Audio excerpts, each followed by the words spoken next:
Youth Congress Kottakkal നിയോജക മണ്ഡലം കമ്മിറ്റിയും ബി.ഡി.കെ. തിരൂർ താലൂക്ക് കമ്മിറ്റിയും സംയുക്തമായി രക്തദാന ക്യാമ്പ് സംഘടിപ്പിച്ചു. ക്യാമ്പ് യൂത്ത് കോൺഗ്രസ് സംസ്ഥാന ജനറൽ സെക്രട്ടറി ഉമർ അലി കരേക്കാട് രക്തം നൽകി ഉദ്ഘാടനം ചെയ്തു.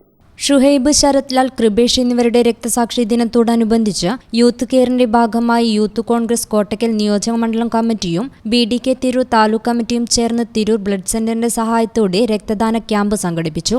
വളാഞ്ചേരിയിൽ വെച്ച് നടന്ന ക്യാമ്പ് യൂത്ത് കോൺഗ്രസ് സംസ്ഥാന ജനറൽ സെക്രട്ടറിയും യൂത്ത് കെയർ സംസ്ഥാന ചുമതലയുമുള്ള ഉമർ അലി കരേക്കാട് രക്തം നൽകി ഉദ്ഘാടനം ചെയ്തു. പ്രിയപ്പെട്ട ഷുഹൈബ്, ശരത് ലാൽ, കൃപേഷ് അടക്കമുള്ള പ്രിയപ്പെട്ടവരുടെ രക്തസാക്ഷിത്വ ആ ദിനത്തോടനുബന്ധിച്ച് രക്തം നൽകിക്കൊണ്ടാണ് കോട്ടക്കൽ നിയോജക മണ്ഡലം യൂത്ത് കോൺഗ്രസ് കമ്മിറ്റി മുമ്പോട്ട് പോകുന്നത്. ഷുഹൈബ് എന്ന ചെറുപ്പക്കാരനെ കുറിച്ച് നമുക്കെല്ലാവർക്കും അറിയാവുന്നതാണ്. ഷുഹൈബ് എന്ന ചെറുപ്പക്കാരൻ അദ്ദേഹത്തിൻ്റെ രാഷ്ട്രീയ പ്രവർത്തനത്തിനിടയിൽ അദ്ദേഹത്തിൻ്റെ ജീവൻ നഷ്ടപ്പെടുന്ന ദിവസം വരെ രക്തം ദാനം നൽകിക്കൊണ്ട്, അന്ന് രാവിലെ ഒരു ഗർഭിണിക്ക് വേണ്ടി രക്തം ദാനം നൽകിക്കൊണ്ട് അന്ന് വൈകുന്നേരം വീട്ടിലേക്ക് തിരിച്ചു വരുമ്പോഴാണ് പ്രിയപ്പെട്ട ഷുഹൈബ് മരണപ്പെടുന്നത്. രാജ്യത്തിൻ്റെ സേവന പ്രവർത്തനങ്ങളിൽ, അവിടുത്തെ നാട്ടിലെ സന്നദ്ധ പ്രവർത്തനങ്ങളിലുമൊക്കെ ഏർപ്പെട്ടുകൊണ്ട് ഇരിക്കുന്ന ഒരു സാമൂഹ്യ പ്രവർത്തകൻ, അദ്ദേഹത്തിൻ്റെ നിരതമായ പ്രവർത്തനങ്ങൾ കൊണ്ട്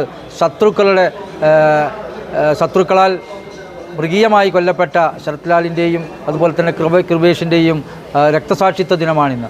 നിയോജക മണ്ഡലം പ്രസിഡന്റ് നൌഫൽ പാലാറ അധ്യക്ഷത വഹിച്ച ചടങ്ങിൽ DCC secretary PC Ennur, DKTF ജില്ലാ president KV Unnikrishnan, block president Vinu Pullanur, മണ്ഡലം പ്രസിഡന്റ് രാജൻ മാസ്റ്റർ, ജില്ലാ സെക്രട്ടറി ബഷീർ മാവണ്ടിയൂർ, ഷബാബ് വക്കരത്ത്, ഹാഷിം ജമാൻ, അസറു വളാഞ്ചേരി, അജീഷ് പട്ടേരി, രതീഷ് മാറാക്കര, ഫാസിൽ, രാജേഷ് VK തുടങ്ങിയവർ പങ്കെടുത്ത് സംസാരിച്ചു.